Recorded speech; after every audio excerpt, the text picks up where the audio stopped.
Movie की शुरुआत में हम एलेक्सी नाम के पायलट को देखते हैं जो अपने प्लेन को क्रैश होने से बचाने की कोशिश कर रहा होता है। दरअसल यहाँ पे प्लेन के इंजन में आग लगी होती है, इसीलिए उसके सीनियर उसे प्लेन से निकल जाने के लिए कहते हैं, पर एलेक्सी प्लेन से निकलने के बजाय उसके इंजन को ऑफ कर देता है और थोड़ी देर के बाद दोबारा स्टार्ट करता है, जिससे इंजन में लगी आग बुझ जाती है और वो प्लेन सक्सेसफुली लैंड कर लेता है। थोड़े समय के बाद हम सर्गे नाम के एक स्पेसक्राफ्ट डिजाइनर को देखते हैं जो अपने एक्सपेरिमेंटल डिजाइन ब्यूरो जा रहा था, जो कि इंसानों को स्पेस में भेजने का मिशन लीड कर रहा था। सर्गे वहाँ मिशन के बारे में बाकी मेंबर्स को बताता है कि उन्हें इस मिशन को 1965 के पहले पूरा करना होगा, नहीं तो यूएसए पहले इंसानों को स्पेस में भेज देगा और इस मिशन के लिए उन्हें 2 स्पेसक्राफ्ट तैयार करने होंगे, जिसमें से पहला स्पेसक्राफ्ट टेस्ट ऑब्जेक्ट होगा और दूसरे स्पेसक्राफ्ट वॉस्को 2 होगा, जिस पर कॉस्मोनॉट बैठकर स्पेस में जाएंगे और इसीलिए वो 2 बेहतरीन पायलट यानी एलेक्सी और पावेल को चूज करते हैं जो कि स्पेस में जाएंगे।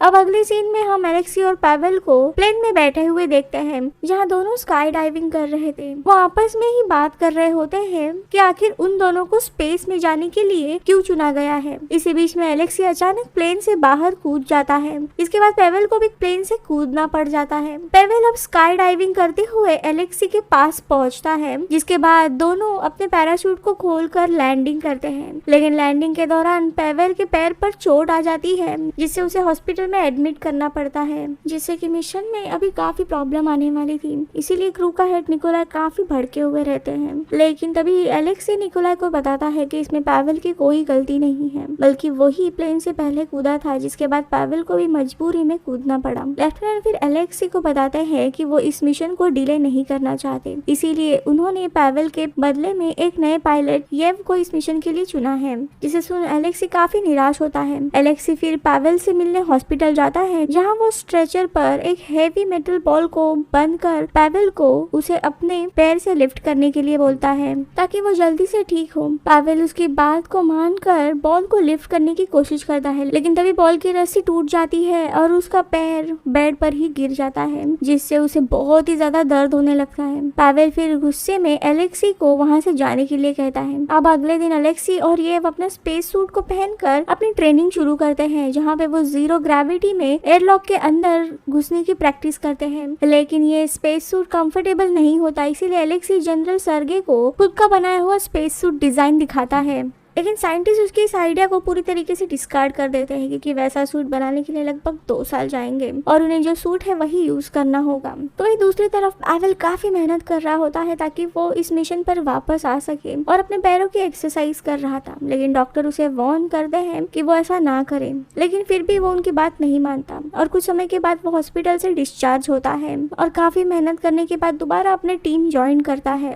दूसरी तरफ स्पेस एजेंसी में स्पेसक्राफ्ट के ऊपर काम कर रहे एक टेक्नीशियन की शॉक लगने से मौत हो जाती है। इसके बाद सर्गे अपने सीनियर साइंटिस्ट को इसके बारे में पता लगाने के लिए कहता है। वही दूसरी तरफ एलेक्सी जब पावेल से मिलता है तब उसे बताता है कि वो हेल्दी नहीं है इस मिशन में जाने के लिए और उसे काफी समझाने की कोशिश करता है और उसे टेस्ट में भी फेल किया जाता है, जिसे देख एलेक्सी को भी कहीं ना कहीं काफी बुरा लगता है। इसलिए एक दिन अचानक से वो लेफ्टिनेंट और सर्गे के कार के बीच में आता है और पावेल को इस मिशन में दोबारा शामिल करने के लिए कहता है, लेकिन सर्गे उसकी बात नहीं सुनता और वहां से जाने के लिए कहता है। लेकिन पावेल अपनी पूरी हेल्थ चेकअप और ट्रेनिंग सक्सेसफुली पूरा करता है, इसी कारण से उसे मिशन में वापस लिया जाता है। अब इनकी ट्रेनिंग शुरू होती है जहां पे एलेक्सी जीरो ग्रेविटी में स्पेसक्राफ्ट के अंदर एयरलॉक में घूमने की कोशिश कर रहा था, तो वही पावेल स्पेसक्राफ्ट के अंदर होता है और इसी तरह दोनों की ट्रेनिंग खत्म होती है और देखते ही देखते इनका लॉन्च डे आ जाता है और अकॉर्डिंग टू मिशन सबसे पहले टेस्ट मॉड्यूल को लॉन्च किया जाता है, जहाँ स्पेसक्राफ्ट को बिना किसी इंसान के स्पेस में लॉन्च किया जाता है और अगर इनका स्पेसक्राफ्ट सक्सेसफुल वापस अर्थ पर आ जाता है तो इनकी ये टेस्ट सक्सेसफुल हो जाती है और इसी के साथ एलेक्सी और पावेल की एक डॉक्यूमेंट्री वीडियो बनाई जाती है जिसमें उनकी फैमिली भी शामिल होती है।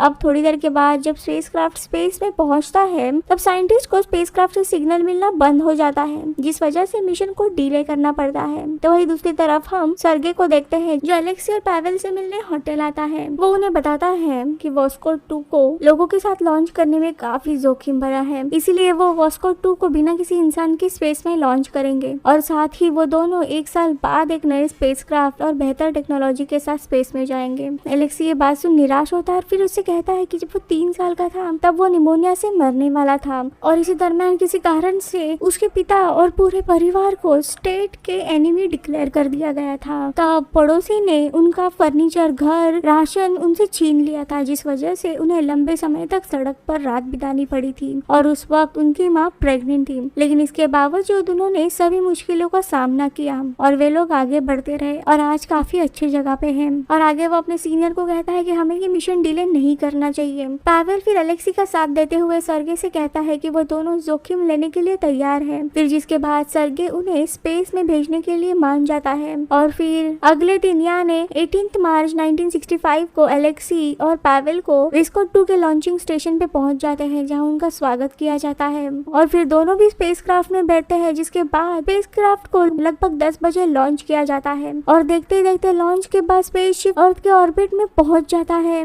और ये पूरे इंसानों के लिए काफी बड़ी चीज थी, क्योंकि पहले इंसान ही स्पेस में जाने वाले थे और इसकी चर्चा पूरे विश्व में फैल जाती है। सभी रेडियो और टीवी पर लाइव ये सारी चीजें देख और सुन रहे थे। अब नेक्स्ट सीन में दोनों कॉस्मोनॉट सर्गे के ऑर्डर पर एयरलॉक ऑन करते हैं, जिसके बाद एलेक्सी एयरलॉक से बाहर स्पेस में जाता है और फिर कैमरे के कवर को हटाता है, जिसे सभी उसे लाइव देख पा रहे थे और वो काफी सारे स्पेस की फोटो लेने लगता है। स्पेसक्राफ्ट से थोड़ी दूर चला जाता है, लेकिन तभी उसका सूट में प्रेशर बढ़ने लगता है, जिससे वो अनबैलेंस होकर देखते देखते स्पेसक्राफ्ट से टकरा जाता है और उससे दूर जाने लगता है, जिससे ब्यूरो में बैठे साइंटिस्ट का उसे कांटेक्ट टूट जाता है। जिसके बाद सारे ब्रॉडकास्ट को बंद कर दिया जाता है। देखते देखते एलेक्सी काफी दूर जाने लगता है, तो पावेल एलेक्सी से कांटेक्ट करने की कोशिश करता है, लेकिन उसका कोई भी जवाब नहीं मिलता। इसके बाद वो सर्गे के ऑर्डर पर एलेक्सी को लेने एयरलॉक में जाता है, लेकिन तभी एलेक्सी किसी तरह वापस स्पेसक्राफ्ट के पास आता है और बड़ी मुश्किल से कैमरा लेकर वापस एयरलॉक में आ जाता है और अंदर आने पर एलेक्सी देखता है कि एयरलॉक की डोर अभी भी खुली है, इसीलिए वो मुड़कर उसे बंद करने जाता है। लेकिन इस वक्त उसके सूट में ऑक्सीजन काफी कम बचा था,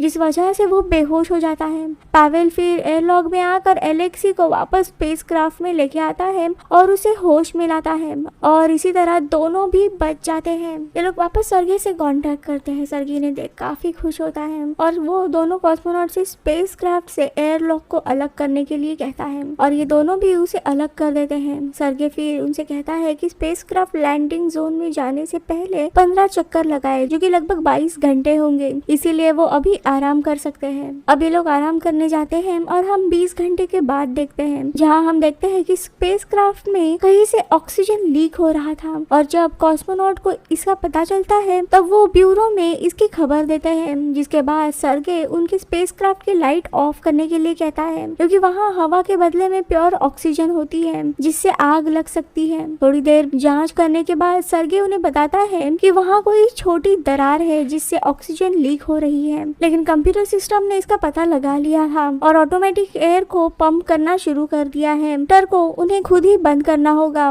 जिसके बाद वो डिटेक्टर को ऑफ करने जाते हैं, लेकिन वहाँ बहुत सारी वायर्स होती है और ऑक्सीजन भी कम होती है, जिसके कारण पावेल बेहोश हो जाता है। एलेक्सी फिर किसी तरह वायर्स को हटाकर डिटेक्टर तक पहुंच जाता है, लेकिन सर्गी उसे बताता है कि वहाँ पे एक येलो रंग की वायर होगी जिससे उसे निकालना है। जिसके बाद एलेक्सी उस वायर को निकालने लगता है, लेकिन तभी वो बेहोश हो जाता है। उसके बाद ब्यूरो में सभी लोग काफी परेशान हो जाते हैं और स्पेसक्राफ्ट की ऑटोमेटिक लैंडिंग का वेट करने लगते हैं। इसी बीच हम एलेक्सी को एक सपना आते देखते हैं जिसमें वो छोटा बच्चा होता है। वो एक ग्रास लैंड में होता है जहाँ उसे एक पंछी दिखाई देता है जो अचानक से उसके ऊपर हमला करती है, लेकिन इसी हमले के कारण अचानक से वो जग जाता है और उस वायर को निकाल देता है। अब हमें ऑटोमेटिक लैंडिंग से 25 मिनट पहले का सीन दिखाया जाता है, जहां हम एलेक्सी और पावेल को ब्यूरो से कांटेक्ट करते हुए देखते हैं। वो सर्गे से स्पेसक्राफ्ट को मैन्युअल लैंड करने की परमिशन मांगते हैं, लेकिन अभी वो दुश्मन के ऑर्बिट यानी यूएसए के ऑर्बिट में होते हैं, इसीलिए सभी सर्गे को